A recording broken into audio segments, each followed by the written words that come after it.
Records buried in the Wilkinson County Courthouse mention a plantation that operated under a system so disturbing, local officials tried to erase its existence from public documents after the Civil War. For 23 years between 1835 and 1858, the Jessup family plantation operated what neighboring landowners privately called the breeding operation, a systematic program where the plantation owner, his wife, and all 5 of their children participated in forced reproduction with enslaved people to maximize profit and secure generational wealth. What makes this case particularly haunting is not just what happened, but how methodically it was planned, how willingly the entire family participated, and how completely the surrounding community chose to look away. The Jessup ledgers, discovered in a locked trunk in 1962, documented everything with the cold precision of livestock records, except these were human beings. Before we continue with the story of the Jessup plantation and how an entire family convinced themselves that breeding human beings like cattle was simply good business, I want to ask you to subscribe to our channel and hit that notification bell so you never miss stories like this.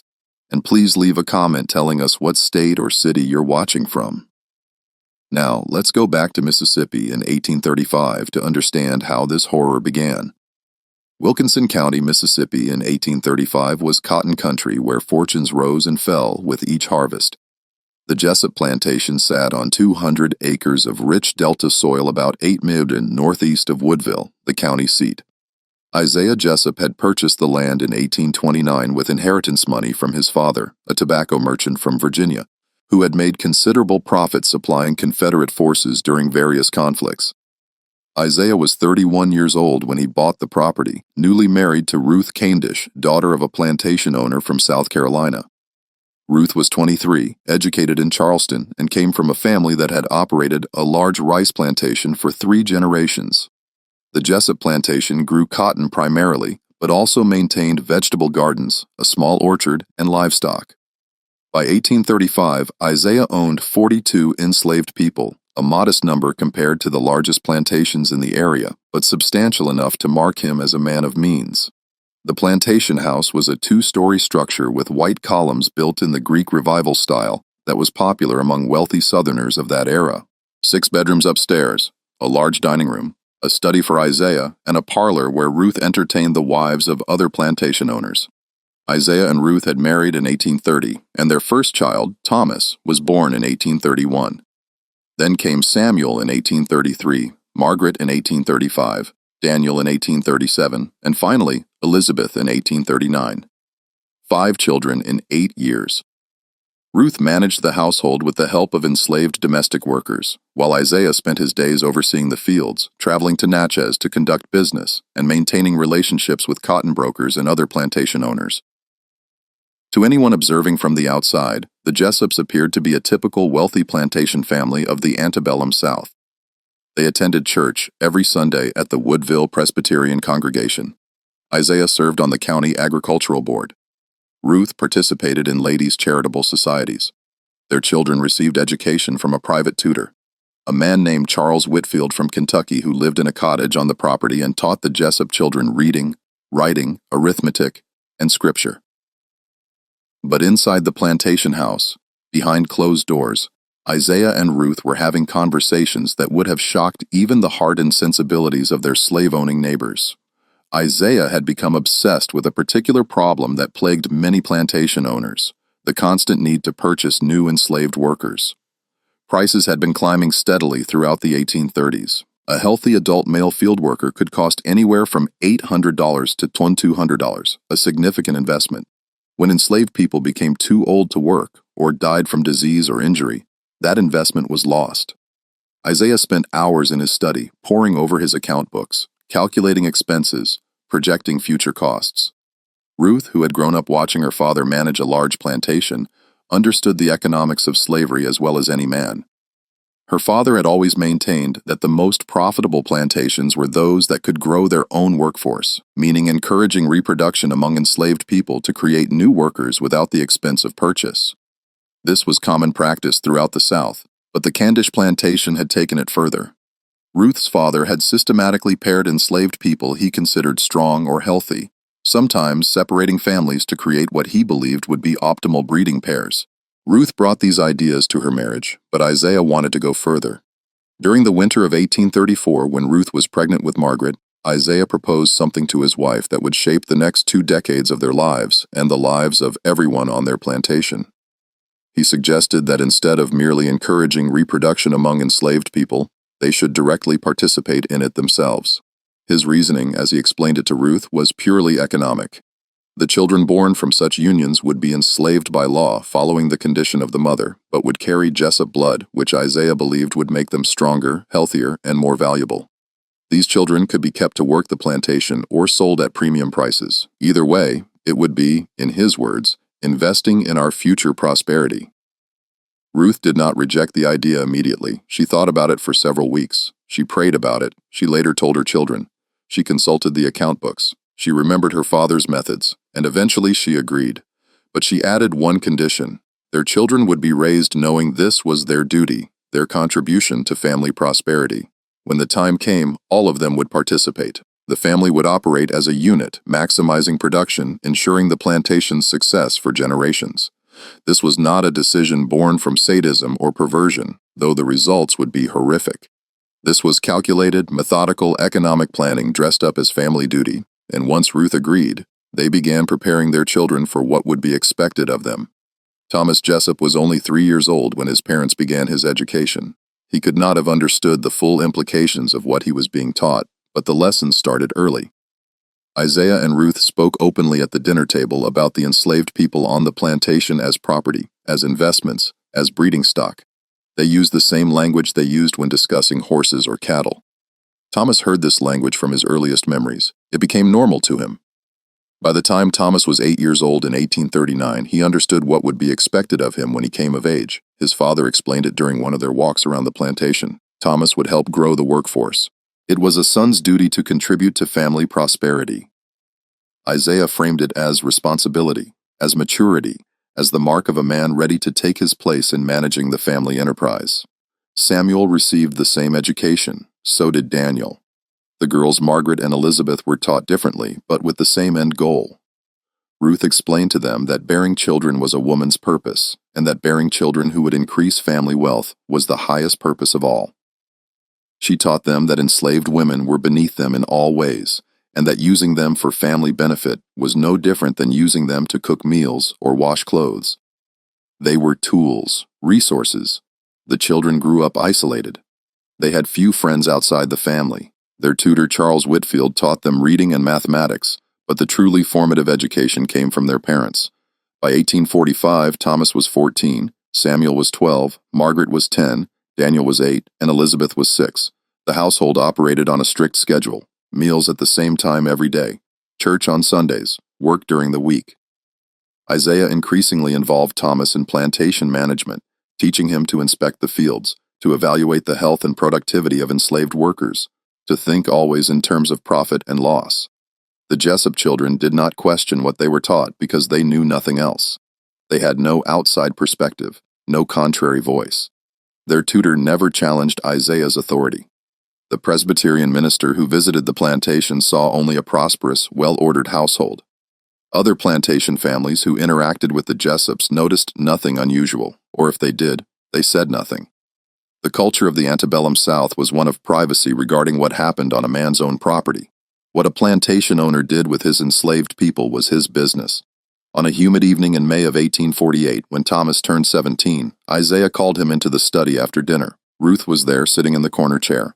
Thomas sat across from his father's desk. Isaiah explained that Thomas was now a man, and it was time for him to fulfill his duty to the family. A young woman named Hannah, who was 20 years old and worked in the kitchen, had been selected. She would be brought to Thomas's room that night. Thomas did not refuse. He had been prepared for this moment his entire life. It was expected. It was duty. That night marked the beginning of the systematic breeding program that would define the Jessup plantation for the next decade. Hannah became pregnant within 3 months. She gave birth to a boy in May of 1849. Isaiah recorded the birth in his ledger with satisfaction.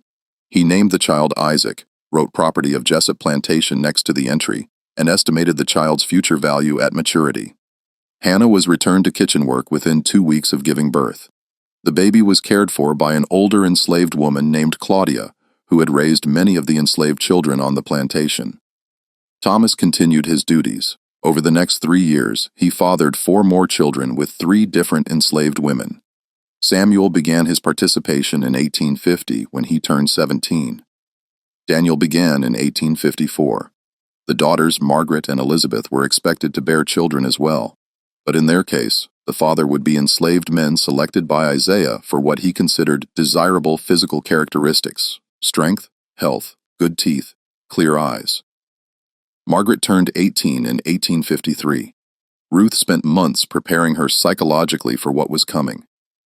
Margaret did not resist. She had been taught her whole life that this was normal, expected, righteous even. An enslaved man named Jacob, who was 25 years old and worked as a blacksmith on the plantation, was brought to Margaret's room on a Saturday night in November. Margaret became pregnant. She gave birth to a daughter in August of 1854. Ruth insisted that Margaret continue her participation. Over the next 4 years, Margaret had 3 more children. Elizabeth followed the same pattern when she turned 18 in 1857. By that point, the system was well established. The family operated with cold efficiency. Isaiah maintained meticulous records. Ruth managed the household and supervised the pregnancies and births. The sons performed their assigned duties. The daughters bore children. The enslaved people had no voice, no choice, no escape. What made the Jessup operation particularly disturbing was not just the forced reproduction, but the systematic nature of it. Isaiah treated it like agriculture. He rotated which enslaved women were paired with his sons to avoid what he called overuse of any individual.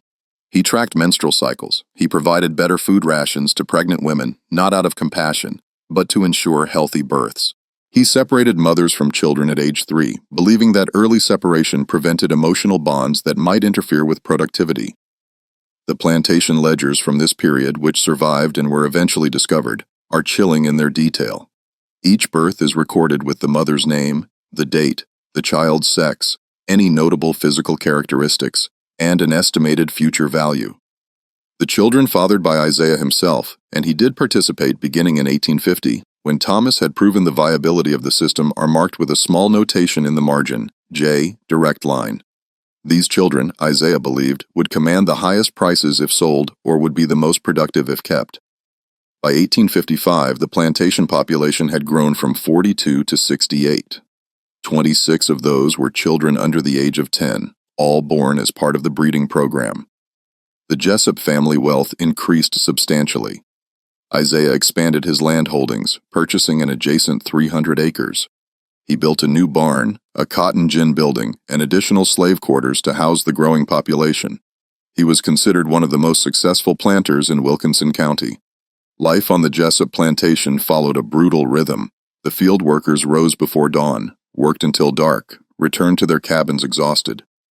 The house servants worked slightly shorter hours, but were under constant supervision. Children born into slavery on the plantation were put to light work by age 5, carrying water, picking vegetables, running errands. By age 10, they were in the fields or learning trades. The family grew, but families were not allowed to truly form.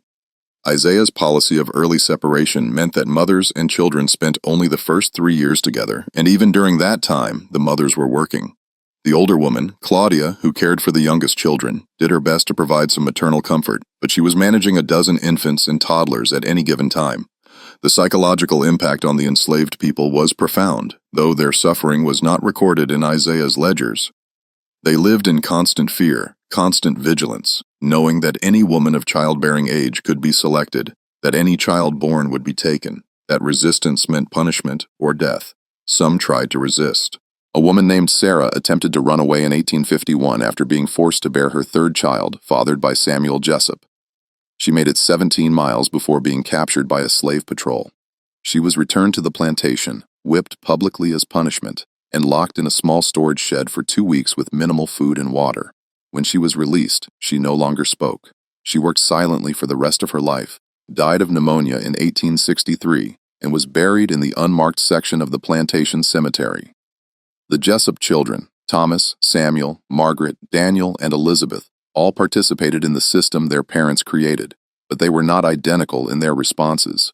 Thomas, the oldest, seemed to accept his role with little visible emotional conflict. He managed sections of the plantation, oversaw field work, conducted business in town, and fathered children with enslaved women as directed. He married a woman named Virginia Gentry from a neighboring plantation in 1853. But this did not change his participation in the breeding program. Virginia either did not know the full extent of what occurred on the Jessup plantation, or she chose not to acknowledge it. Samuel, the second son, showed signs of distress as early as 1852. He began drinking heavily, often disappearing for days at a time. Isaiah punished him for neglecting duties, but Samuel's drinking only worsened. By 1855, he was functional, but clearly miserable, speaking little, avoiding eye contact with both family and enslaved people. He never married. He continued his participation in the breeding program until 1858, but with increasingly erratic behavior. Margaret, after the birth of her fourth child in 1857, began experiencing what Ruth described in letters to her sister as melancholic episodes. Margaret would lock herself in her room for days, refusing meals, speaking to no one. Ruth treated this as a temporary weakness that required discipline, not sympathy. Margaret was not permitted to stop her participation. She had a fifth child in 1859, shortly before the breeding program began to collapse. Daniel and Elizabeth, the youngest, had grown up so thoroughly immersed in the system that they seemed to view it as completely normal. They participated without visible hesitation when their time came. This total acceptance might have been the most disturbing aspect of all, demonstrating how completely a person could be shaped by their environment, how thoroughly an evil practice could be normalized, but cracks were beginning to show. The enslaved population of the plantation had grown too large for the existing infrastructure. Housing was crowded. Food rations, though adequate by the standards of the time, were stretched thin. More significantly, the children fathered by the Jessup family were becoming old enough to understand their parentage. By 1857, some of these children were 8 or 9 years old enough to wonder why they looked different from other enslaved children, why they had lighter skin or different hair texture. The older enslaved people on the plantation told them the truth quietly in the privacy of the quarters after dark. This created an atmosphere of resentment and tension that even Isaiah's strict discipline could not completely suppress. The enslaved people knew which children belonged to which family member. They knew the system.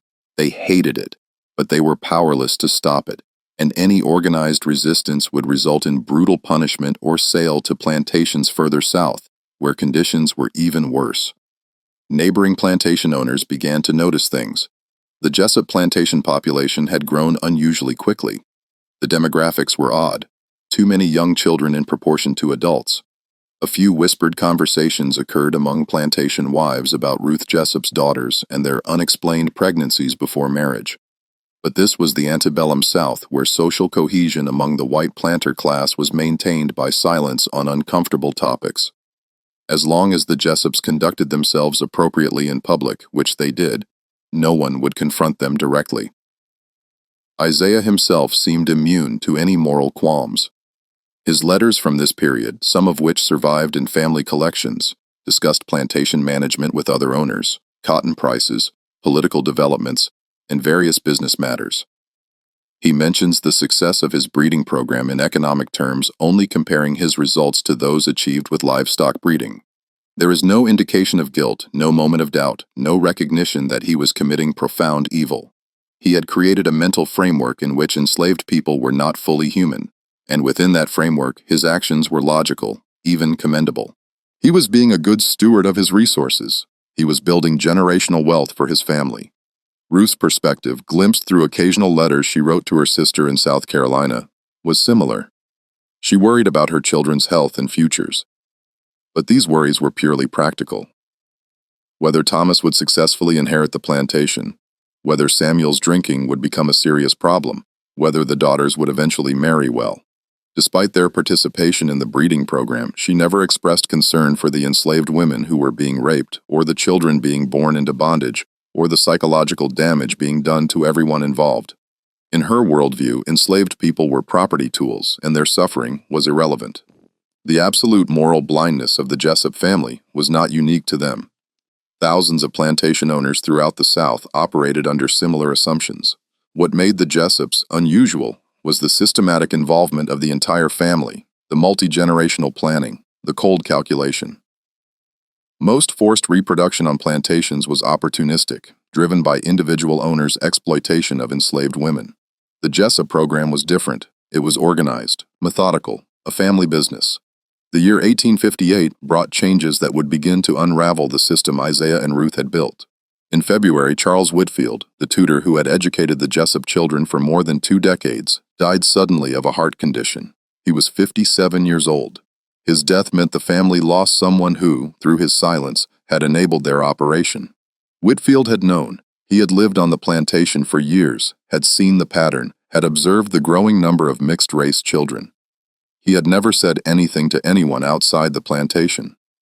His complicity through silence was as damaging as active participation. After Whitfield's death, Isaiah decided the younger children no longer needed formal tutoring. Elizabeth, at 19, was considered educated enough. Daniel, at 21, was already managing significant portions of the plantation. The family could operate without an outsider living on the property. This decision increased their isolation even further. In April, an enslaved woman named Rose, who was 32 years old and had borne 5 children as part of the breeding program, fell severely ill with what was probably tuberculosis, though it was not diagnosed as such at the time. She coughed blood, ran high fevers, lost weight rapidly. Ruth, concerned about the potential for disease to spread through the enslaved population, ordered Rose isolated in a small cabin at the far edge of the quarters. Rose died 3 weeks later alone, separated from her children. She was buried quickly in an unmarked grave. Rose's death affected the enslaved community deeply. She had been well-liked, had quietly provided comfort to other women forced into the breeding program, had sung hymns in the evenings that could be heard across the quarters. Her death and burial, rushed, unmarked with no ceremony, was seen as an indication of her worthlessness in the eyes of the Jessup family. Anger simmered. That summer, the cotton crop suffered from blue weevil infestation, reducing yield significantly. Isaiah's income dropped. He needed to sell some of the enslaved children who were now old enough to work to raise cash. In August, he sold 6 children, ranging in age from 8 to 12, to a slave trader who transported them to Louisiana. 4 of those children had been fathered by his sons. He separated them from their mothers without ceremony, loading them into a wagon early one morning and sending them away. The mothers were not permitted to say goodbye. This event broke something in the enslaved community.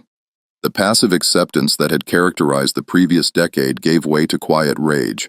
The enslaved people began talking among themselves about the possibility of escape, about the rumors they had heard of the Underground Railroad, about the increasing tensions between North and South over slavery. Some of the younger men talked about violence, about rebellion, though the older people cautioned against it. The memory of the Nat Turner Rebellion in 1831 and its brutal suppression was still fresh in Southern collective memory. Open rebellion meant death. Samuel Jessup's drinking reached a crisis point in September. He was found unconscious in the barn one afternoon, having consumed most of a bottle of whiskey. Isaiah had him carried to the house, berated him when he regained consciousness, and threatened to disinherit him if the behavior continued. Samuel promised to reform, but the promise was empty. His nightly drinking continued. He began to neglect plantation duties entirely. Thomas had to take over Samuel's responsibilities. Margaret's mental state also deteriorated. In October, after the birth of her 5th child, a son she was not permitted to keep, who was taken from her after 3 days and given to Claudia to raise, Margaret attempted to harm herself. The specific method was never recorded, but Ruth's letter to her sister mentioned that Margaret had been prevented from a rash action and was being closely supervised. Margaret was confined to her room for 3 weeks under Ruth's watch. When she emerged, she was pale, thin, and hollow-eyed. She spoke only when directly addressed. She moved through the house like a ghost. The emotional and psychological strain on the Jessup family was becoming visible, but they could not or would not acknowledge its source. Isaiah attributed Samuel's drinking to weakness of character. Ruth attributed Margaret's depression to female hysteria. Neither connected their children's suffering to the monstrous system they had created and enforced. The fundamental premise that enslaved people were property and could be used however the family saw fit remained unquestioned. In November, a traveling Methodist minister stayed overnight at the plantation while passing through the county. His name was Reverend William Foster, and he was from Pennsylvania, traveling through the South to observe conditions and report back to his congregation. He ate dinner with the family, said Grace, engaged in polite conversation. But he noticed things. He observed the unusual number of young children in the slave quarters, noted the physical similarities between some of those children and the Jessup family, saw the haunted look in Margaret's eyes and the drunken glaze in Samuel's. Reverend Foster did not confront the family directly. That would have been socially impossible and potentially dangerous. But after he left the plantation the next morning, he made notes in a journal he kept. Those notes survived.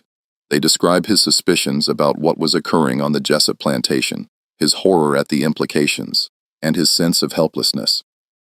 What could he do? He was a northerner with no authority in Mississippi. Slavery itself was legal. Even if he reported his suspicions to local authorities, they would do nothing. Plantation owners had almost absolute control over their enslaved people. As long as they did not murder them outright, and even that was rarely prosecuted, they faced no consequences. Reverend Foster's account, published years later in a collection of testimonies about slavery, is one of the few external confirmations that something deeply disturbing was happening on the Jessup plantation in the 1850s. He described the atmosphere as oppressive beyond the usual oppression of slavery and noted that the enslaved people I observed seemed to live in a state of terror that went beyond normal fear of punishment. December brought cold weather and the end of the cotton harvest. The reduced yield meant financial pressure on Isaiah. He spent long hours in his study reviewing accounts, calculating how to maintain profitability. His solution was to intensify the breeding program further. He instructed Thomas and Daniel to increase their participation. He selected 3 additional enslaved women he considered suitable. He set targets, a specific number of births he wanted to achieve in the coming year. On Christmas Day, the Jessup family attended church in Woodville, as they did every Sunday and major holiday. They sat in their usual pew, sang hymns, listened to the sermon. The minister, Reverend Donald Patterson, spoke about duty, family, and Christian virtue. The Jessups nodded in agreement. After the service, they socialized with other plantation families on the church lawn. Ruth discussed recipes and household management with other women. Isaiah talked politics with other men. The children stood quietly, well-dressed and well-behaved. To every observer, they appeared to be a model family. That afternoon, back at the plantation, Isaiah gathered the family in the parlor. He announced his plans to expand the breeding program in the coming year. He explained his expectations for each family member. He emphasized the importance of productivity, of maximizing returns, of ensuring the plantation's prosperity. His tone was businesslike, as if he were discussing crop rotation or equipment maintenance. The children listened. Even Samuel, despite his drinking, nodded acceptance. This was their normal. This was what they had been taught their entire lives. But something was shifting. The slaves in the quarters had begun quietly organizing. A man named Josiah, who was 26 years old and had been born on the plantation, had been making contact with enslaved people on neighboring plantations during Sunday church services when plantation slaves were sometimes permitted to attend. He gathered information about possible escape routes, about sympathetic whites who might help, about the tensions brewing between North and South that might present opportunities. He shared this information carefully only with people he trusted completely, knowing that one informant could destroy everyone. The stage was set for confrontation. The Jessup family believed they were in complete control, that their system was functioning smoothly, that they could continue indefinitely. The enslaved people knew otherwise. They understood that change was coming whether through escape or through the political upheaval that everyone could sense approaching. The question was not whether the system would end, but how and how much blood would be spilled in its ending. The events of 1859 shattered the careful structure Isaiah Jessup had built. The collapse began not with external intervention, but from within the enslaved community itself, driven by desperation and rage that had built for more than a decade. On a February night, when the moon was barely a sliver in the sky, 3 enslaved women, Hannah, Rachel, and Julia, made their attempt. Hannah was the woman Thomas had first been paired with 11 years earlier. She had borne 5 children, all taken from her. Rachel had been Samuel's first mother of 4. Julia had borne 3 children fathered by Daniel. All 3 women were in their late 20s or early 30s. All 3 had reached a point where death seemed preferable to continuing their existence on the Jessup plantation. They left separately to avoid suspicion, planning to meet 2 miles north at a creek crossing they had scouted during previous Sunday walks to the neighboring plantation's church services. The plan was to follow the creek north, travel only at night, head toward Tennessee, and then possibly further north. Josiah had provided them with the little information he had gathered about routes and contacts. They made it 6 mi before being discovered missing at morning roll call. Isaiah immediately sent Thomas and Daniel with 2 trusted enslaved trackers and dogs to hunt them down. The dogs picked up the scent quickly. The women were found hiding in a ravine by early afternoon. They had no weapons, no real chance of escape. They were brought back to the plantation in chains. Isaiah ordered a public punishment. Every enslaved person on the plantation was required to watch. The 3 women were whipped, 10 lashes each, tied to posts in the yard between the main house and the quarters. Ruth watched from the porch. The children watched from windows. The screams carried across the fields. After the whipping, Isaiah made a speech. He stood before the assembled enslaved people and explained that the women had been ungrateful, had rejected the good treatment they received on his plantation, had attempted theft, for they were stealing themselves, which was theft of his property. He warned that any future escape attempts would be punished more severely. He reminded them that they were fortunate to be on the Jessup plantation rather than somewhere with harsher conditions. The speech was met with silence. The enslaved people stood motionless, faces carefully blank, revealing nothing. But inside, the hatred intensified. Hannah, Rachel, and Julia were locked in a small storage building for 3 days with minimal food and water, then returned to work. Hannah could barely walk for weeks due to infection in the whipping wounds. Rachel developed a fever that lasted for days. Julia survived physically, but something had broken in her mentally. She worked mechanically, responded when spoken to, but the light had gone from her eyes. Samuel Jessup witnessed the whipping from his bedroom window. He was drunk, as he was nearly every afternoon by that point. The sight of the women being punished, women he had been forced to rape repeatedly by his father's system, triggered something. That evening he confronted Isaiah in the study. The argument was loud enough to be heard throughout the house. Samuel accused his father of cruelty, of creating a system of horror, of destroying everyone it touched, including his own children. Isaiah responded with cold fury. He told Samuel he was weak, ungrateful, a disappointment. He told him that if he could not fulfill his duties as a son, he would be cut off from the family entirely. Samuel shouted that he would rather be cut off than continue participating in the breeding program. Isaiah struck him. The blow knocked Samuel to the floor. Isaiah stood over his son and told him that he would continue his duties or leave the plantation immediately with nothing. Samuel left. He walked out of the house that night, took a horse from the barn, and rode toward Natchez. He never returned to the Jessup plantation. Samuel's departure shocked the family. Ruth wept, more from embarrassment than grief. Thomas increased his work to compensate for Samuel's absence. Margaret retreated further into silence. Daniel and Elizabeth seemed unaffected, continuing their roles in the system without comment. Isaiah refused to speak of Samuel, forbidding anyone from mentioning his name. But Samuel's confrontation had exposed the reality they all knew but never acknowledged. The system was built on violence, on the destruction of human souls, and it was destroying the Jessup family as surely as it destroyed the enslaved people they brutalized. Spring brought more trouble. Several enslaved children fell ill with measles, an outbreak that spread quickly through the crowded quarters. 2 children died. One of them was a 4-year-old girl named Clara, who had been fathered by Thomas. It was the first time one of the children directly descended from the family had died on the plantation. Isaiah noted the death in his ledger as a financial loss. Thomas said nothing publicly, but he attended the child's burial in the slave cemetery, standing at a distance, watching as the small body was lowered into the ground. Margaret became pregnant again in April. This was her 6th pregnancy, and her psychological state had deteriorated so severely that Ruth began to worry she might not survive childbirth. Margaret barely ate, spent hours staring out her bedroom window, flinched when anyone approached her. Ruth tried various tonics and treatments, but nothing helped. Margaret was trapped in a nightmare of her parents' creation, and there was no escape. In May, Josiah and 4 other enslaved men made their escape attempt. They were better prepared than the women had been. They had gathered supplies secretly over months, food, tools, a stolen knife. They left on a Saturday night when the White family was asleep and made it almost 20 hours before being discovered missing on Sunday morning. Isaiah sent Thomas and Daniel with a larger party to search. This time the search took 3 days. Josiah's group had split up, making tracking harder. Eventually all 5 were captured separately and brought back. The punishment was brutal. Isaiah had them whipped severely, 20 lashes each. Josiah, as the leader, received 30.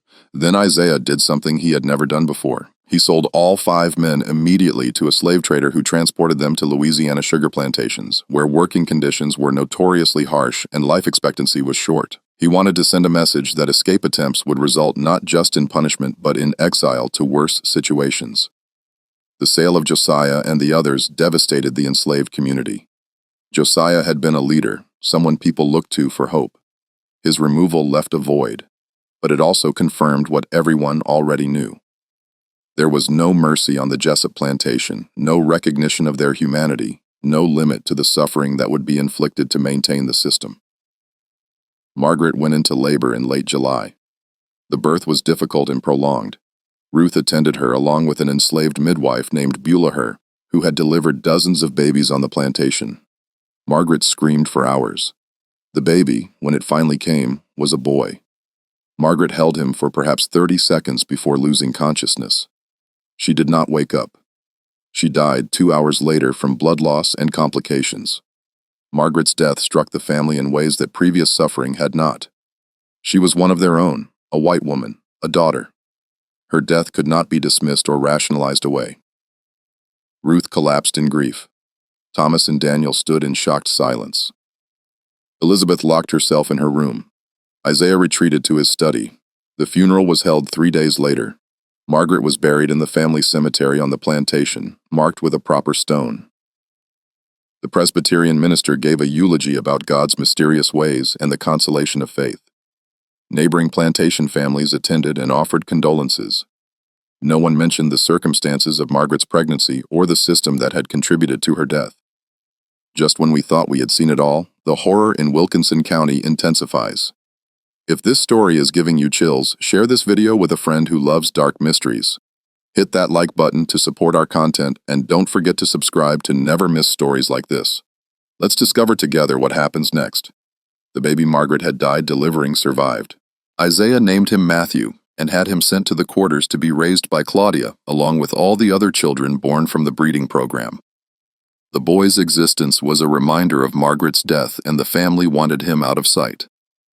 After Margaret's funeral, something shifted in Ruth. She had been an active participant in the breeding program, had supervised pregnancies, had enforced her husband's rules without visible guilt. But her daughter's death broke through the psychological barriers she had constructed. She began to question quietly whether what they had done was worth the cost. She did not express this to Isaiah. He would have dismissed it as grief-induced weakness, but she confided in Elizabeth that she wondered if God was punishing them. Elizabeth, the youngest daughter, did not share her mother's doubts. At 20 years old, she was the most thoroughly indoctrinated of all the Jessup children. She had never known a world different from the one her parents created. Margaret's death saddened her, but she did not connect it to the breeding program. To Elizabeth, it was simply the danger of childbirth that all women faced. She continued her participation without hesitation, becoming pregnant again in September of 1859. Thomas, now 28 years old and effectively managing the plantation in his father's stead, as Isaiah grew older and more withdrawn, began to recognize the unsustainability of the system. Not from moral awakening, Thomas had been too thoroughly shaped by his upbringing for that, but from practical observation. The enslaved population was growing increasingly hostile. Productivity in the fields had declined. The atmosphere of resentment and fear was palpable. The cotton yields were not matching the increased labor force. Something had to change, but Thomas had no idea what form that change should take. The autumn of 1859 brought news from the outside world that would eventually end the Jessup breeding program, though they did not know it yet. In October, a man named John Brown led a raid on the federal armory at Harper's Ferry, Virginia, attempting to start a slave rebellion. The raid failed. Brown was captured, tried, and hanged. But the incident sent shockwaves through the South. Plantation owners everywhere tightened security, increased patrols, and viewed their enslaved people with heightened suspicion. Isaiah responded by implementing stricter controls on the Jessup plantation. No enslaved person could leave the property for any reason, even the supervised church visits on Sundays. Evening curfew was moved earlier. The number of white overseers was increased from 2 to 4. Men hired from town to patrol the quarters and fields. Armed with rifles and whips, the plantation began to feel like a prison, which in truth it had always been. But now the bars were visible and the guards were everywhere. The increased security made life even more unbearable for the enslaved people. They could not gather in groups larger than 5 without an overseer demanding to know what they were discussing. Their cabins were searched randomly for any contraband, tools that might be used as weapons, food that might be stored for escape attempts, anything that suggested independent thought or planning. Punishments for minor infractions became more severe. A man named Robert was whipped for talking back to an overseer. A woman named Dinina was locked in the storage shed for 2 days for being late to fieldwork. The pressure was building toward an explosion. And in December of 1859, it came on the night of December 18th, a Sunday, when the White family was asleep and the overseers were making their rounds at the far end of the property. Fire broke out in the cotton gin building. The flames spread quickly, fed by stored cotton and dried wood. By the time anyone noticed, the entire structure was engulfed. The alarm was raised. Everyone, White family, overseers, enslaved people, rushed to fight the fire, forming bucket lines from the well, desperately trying to prevent the flames from spreading to other buildings. They saved the main house and the barn, but the cotton gin burned to the ground along with a significant portion of the stored cotton waiting to be processed. The financial loss was devastating. But more significant was what Isaiah found the next morning when he inspected the ruins. Evidence that the fire had been deliberately set. Remnants of oil-soaked rags placed strategically to maximize damage. Isaiah immediately ordered an investigation.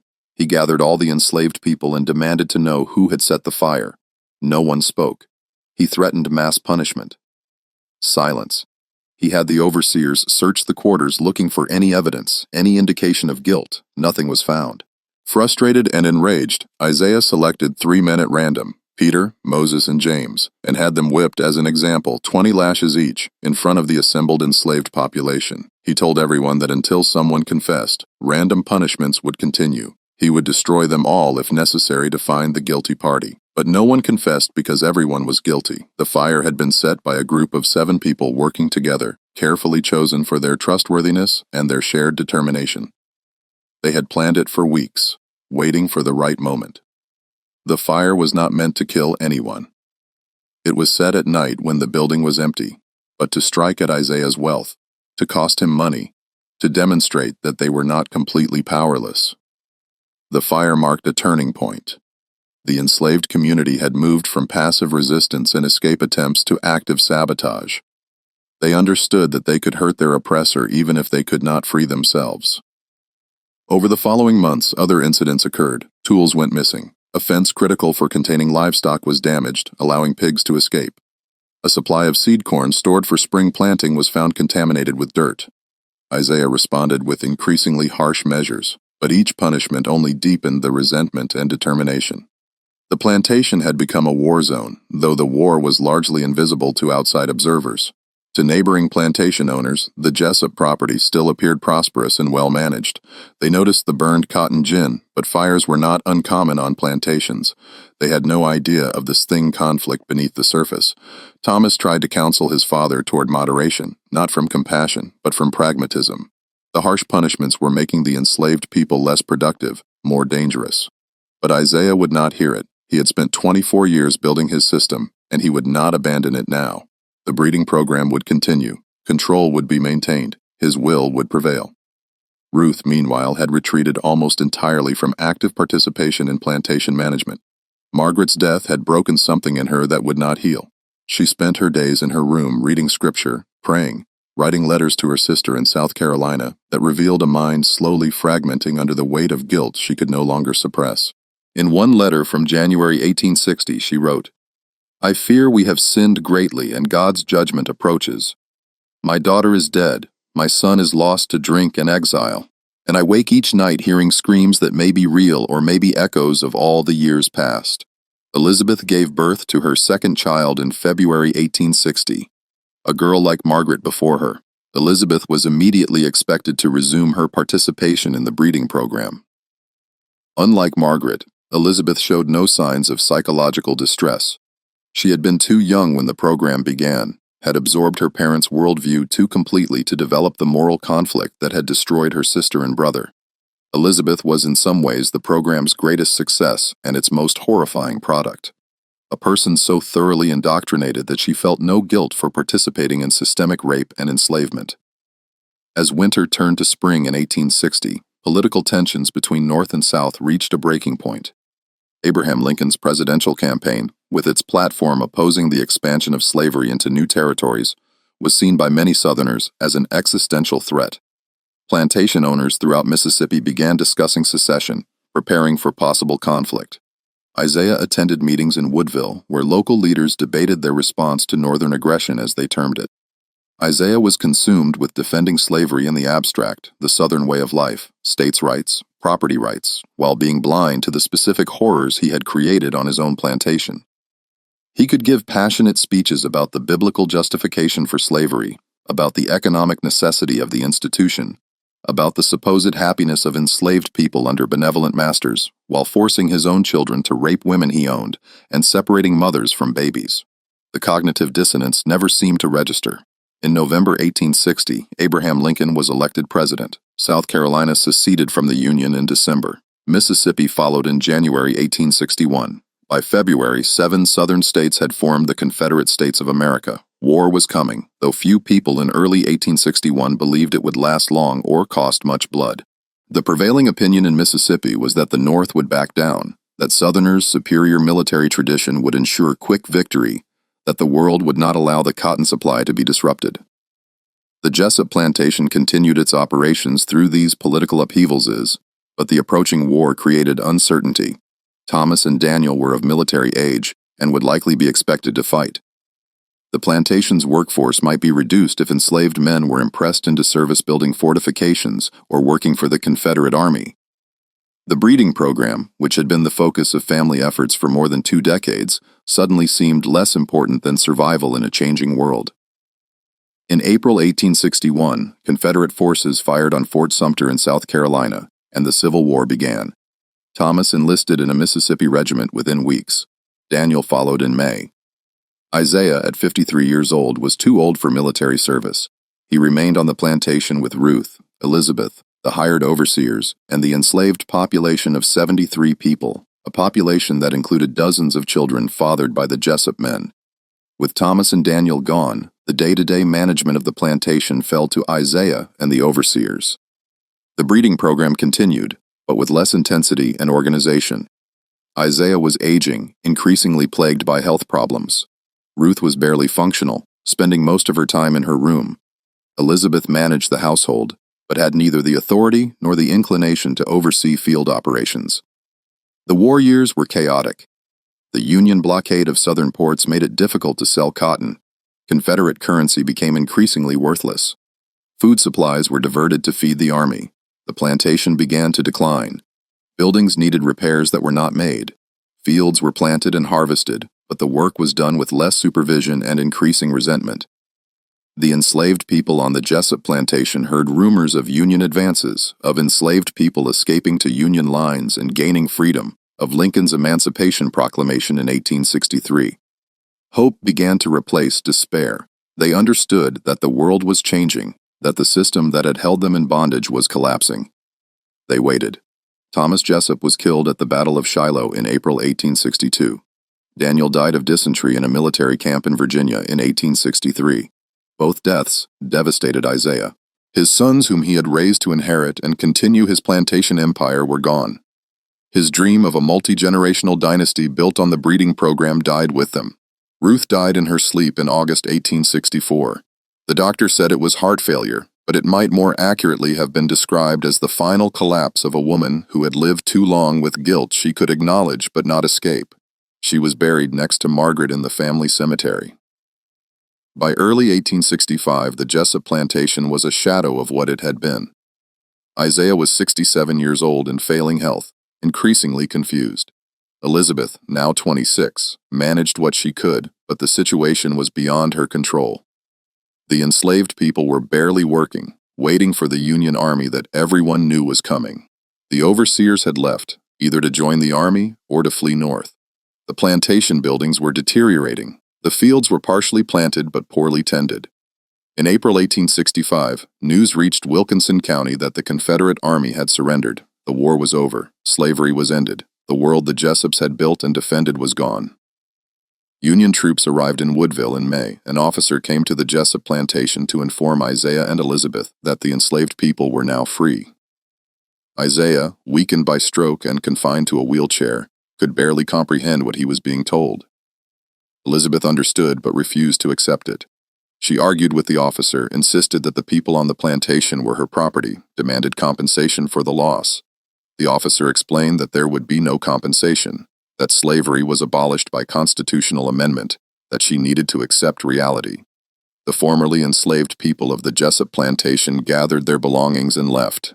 Some went immediately, walking away the same day they learned of their freedom. Others stayed for weeks, uncertain where to go or how to survive in a world they had never known as free people. By July, only a handful remained, mostly elderly people who had nowhere else to go. Hannah, the first woman forced into the breeding program, left with her surviving children. She walked north, eventually reaching Memphis, Tennessee, where she found work as a washerwoman and lived until 1889. Rachel went west toward Vicksburg with her children. Julia, who had never recovered psychologically from the trauma of her years on the plantation, stayed for several months, unable to make the decision to leave until other freed people finally convinced her to come with them to a Freedmen's Bureau camp where she might receive help. The children fathered by the Jessup men, those who survived to see freedom, scattered. Most took names different from Jessup, wanting no association with their father's family. Some became farmers, working their own land. Some moved to cities. A few managed to get education and became teachers or ministers. They carried the trauma of their origins throughout their lives, but they were free. Isaiah Jessup died in October 1865. The cause was listed as complications from stroke. But more fundamentally, he died because the world he understood had ended, and he could not adapt. He was buried in the family cemetery next to Ruth and Margaret. No one mourned except Elizabeth. Elizabeth tried to maintain the plantation after her father's death, but it was impossible. She had no workforce, no money, no credit. The cotton gin had never been rebuilt after the fire. The buildings continued to deteriorate. In 1867, she sold the property for a fraction of its former value to a northern investor who planned to divide it into smaller farms to be worked by free labor. Elizabeth used the money to move to Mobile, Alabama, where she lived with distant relatives. She never married, never spoke publicly about the plantation or her family, and died in 1891 at age 52. Samuel Jessup, the son who had fled the plantation in 1859, survived the war years, working various jobs in Natchez and New Orleans under an assumed name. He never stopped drinking. He died of liver failure in 1872, estranged from his remaining family, leaving no heirs and few possessions. His death went largely unnoticed. The Jessup plantation itself was divided into 4 separate farms by 1870. The main house, stripped of its furnishings and left abandoned, slowly collapsed over the following decades. By 1900, nothing remained but the foundation stones and a few outbuildings. The slave quarters rotted and fell. The family cemetery, overgrown and neglected, became difficult to find. The cotton gin site was plowed under and planted with crops. The children born from the breeding program and their descendants spread throughout the South and eventually across the country. Most never knew the full story of their origins. The trauma was too great to speak of, and the surviving mothers who had endured the program rarely told their children the details of their conception. The secret was buried with each generation. The Jessup ledgers, which documented the breeding program in meticulous detail, survived by accident. They were stored in a locked trunk that ended up in the possession of a descendant of Ruth's sister in South Carolina. That descendant, cleaning out an attic in 1962, discovered the trunk and the ledgers inside. Shocked by what they revealed, the descendant donated them to a university archive where they became available to historians researching the realities of slavery. Those ledgers, along with scattered letters, county records, and the oral histories eventually collected from descendants of enslaved people who survived the Jessup plantation, provide the evidence for what occurred between 1835 and 1865. The story is documented, verifiable, and profoundly disturbing. The Jessup case was not unique. Historical research has revealed numerous instances of plantation owners forcing enslaved women into sexual relationships of systematic breeding programs designed to increase enslaved populations of families participating in these practices across generations. What makes the Jessup case notable is the documentation, the cold, detailed records that Isaiah kept treating human reproduction as livestock management. The psychological impact on everyone involved was devastating. The enslaved women who were raped repeatedly, who bore children they were not allowed to raise, who lived in constant fear and degradation, suffered trauma that affected them for the rest of their lives and was passed down to their children. The Jessup children raised in a system of systemic abuse were themselves damaged beyond repair. Thomas and Daniel died young in a war defending the system that had poisoned their souls. Samuel drank himself to death trying to escape his guilt. Margaret died giving birth to her 6th child from the breeding program. Elizabeth lived longer but never found peace or happiness. Ruth and Isaiah, the architects of the system, lived long enough to see it collapse but never acknowledged the evil they had created. They died believing they had been good Christians, responsible plantation owners, victims of northern aggression and economic forces beyond their control. They never accepted moral responsibility for the suffering they caused. The most chilling aspect of the Jessup case is how normal they appeared to their contemporaries. Church members who knew them for decades described Isaiah as a devoted family man, and Ruth as a pious woman who read Scripture daily. Business associates considered Isaiah honest in his dealings, prompting paying debts, reliable in his contracts. Neighbors saw the Jessup family as pillars of their community. No one intervened because no one believed intervention was necessary. The horror was hidden in plain sight, protected by the legal framework of slavery and the social conventions that prevented questions about what happened on a man's property. The enslaved people who survived the Jessup plantation carried their trauma silently for years after emancipation. In the 1930s, when the Federal Writers Project conducted interviews with formerly enslaved people as part of documenting American history, several individuals who had lived on the Jessup plantation were interviewed. Their testimonies, recorded in aged voices but with vivid memories, confirmed the breeding program's existence. An elderly woman named Patience, who had been born on the plantation in 1854, told her interviewer, "Mr. Jessup, he run that place like he was God himself. He decided who born, who live, who sold away. His own children did what he said, every one of them. We wasn't people to them, we was crops they was growing."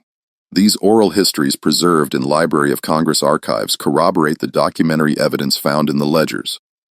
What happened on the Jessup plantation between 1835 and 1865 was legal under the laws of Mississippi and the Confederate States. That is perhaps the most disturbing fact of all. Isaiah Jessup was never charged with a crime, never investigated by authorities, never held accountable in any legal sense. The system of slavery gave him absolute power over the people he owned, and he used that power to create a nightmare that lasted 3 decades. His family participated willingly, shaped by their upbringing, into believing that their actions were not just permissible, but admirable, a demonstration of business acumen and family loyalty. The Jessup breeding program was slavery operating exactly as the system was designed to operate, reducing human beings to property, stripping them of agency, exploiting them for profit, and destroying them without consequence. The children born from the breeding program numbered at least 47 according to Isaiah's ledgers, though the actual number may have been higher as some births likely went unrecorded, particularly those that resulted in infant deaths. Of those 47 documented children, approximately 30 survived to see emancipation.